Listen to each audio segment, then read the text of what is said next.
বাবরি মসজিদ ভারতের ইতিহাসের এমন একটি নাম যা কেবল একটি স্থাপত্য নয়, বরং কয়েক শতাব্দীর রাজনৈতিক, সামাজিক এবং ধর্মীয় উত্থান পতনের সাক্ষী। 1528 সালে নির্মিত এই মসজিদটি কিভাবে ভারতের রাজনীতির মোড় ঘুরিয়ে দিয়েছিল এবং 2019 সালে সুপ্রিম কোর্টের রায়ের মাধ্যমে কিভাবে এই দীর্ঘ বিবাদের অবসান হলো। আজকের ভিডিওতে আমরা জানব বাবরি মসজিদের শুরু থেকে শেষ পর্যন্ত পুরো ইতিহাসে ফিরে যায় 1528 সালে।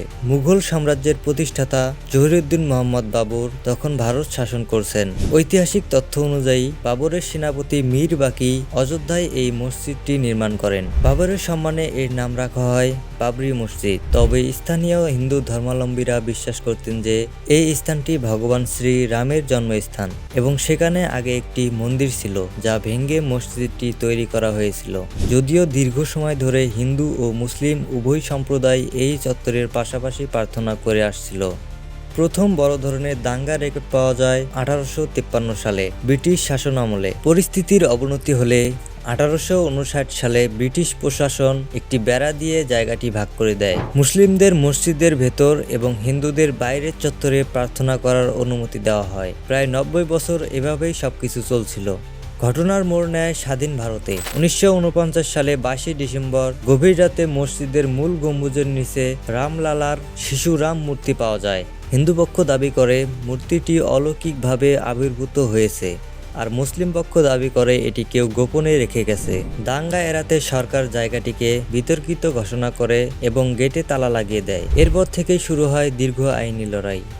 1980 দশকে বিশ্ব হিন্দু পরিষদ VHP রাম মন্দির নির্মাণের জন্য আন্দোলন জোরদার করে। 1986 সালে আদালতের নির্দেশে হিন্দুদের পূজার জন্য তালা খুলে দেওয়া হয়। এরপর 1990 সালে হয় লালকৃষ্ণ আদভানির বিখ্যাত রথযাত্রা। তবে ইতিহাসের সবচেয়ে কালো দিনটি আসে 1992 সালে 6 ডিসেম্বর।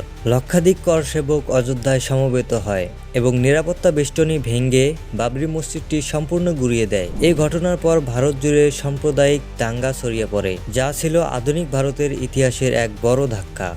মসজিদটি ধ্বংসের পর মামলা গড়ায় আদালতে। 2010 সালে এলাহাবাদ হাইকোর্ট রায় দেয় জমিটি 3 ভাগে ভাগ করা হবে, সুন্নি ওয়াকফ বোর্ড, নির্মোহী আখড়া এবং রামলালা বিরাজমানের মধ্যে। কিন্তু কোনো পক্ষই এই রায় মেনে নেয়নি এবং সবাই সুপ্রিম কোর্টে আপিল করে। অবশেষে দীর্ঘ শুনানির পর 9 নভেম্বর 2019 সালে ভারতের সুপ্রিম কোর্ট তাদের ঐতিহাসিক রায় ঘোষণা করে।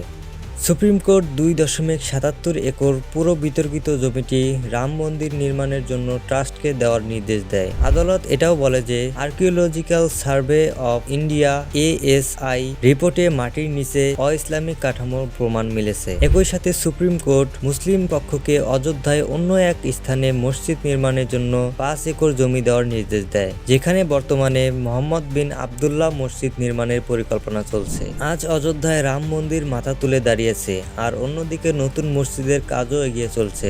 বাবরি মসজিদ হয়তো আজ আর নেই, কিন্তু এটি ভারতের ধর্মনিরপেক্ষতা, রাজনীতি এবং আইনের শাসনের ইতিহাসে এক বিশাল অধ্যায় হয়ে থাকবে। বাবরি মসজিদের এই ইতিহাস নিয়ে আপনাদের মতামত কি? কমেন্টে আমাদের জানান। ভিডিওটি ভালো লাগলে লাইক দিন এবং ইতিহাসের এমন আরও অজানা অধ্যায় জানতে আমাদের চ্যানেলটি সাবস্ক্রাইব করুন। দেখা হবে পরের ভিডিওতে।